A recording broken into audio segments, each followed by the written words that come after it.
सात बेटैया चारे पर तिलकोरियो और हमर रविंद्र सहनी जी पाहुन के लेल नीक व्यवस्था करने छथिन तो कह गेल दादा जी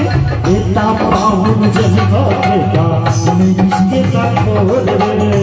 इतना पाहुन जब पहुंचेगा मैं रिश्ते का खोल रे डॉली जी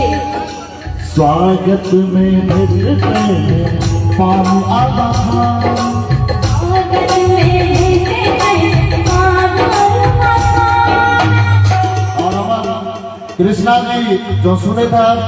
तो हमरा पर मकान घुस के रखने रहते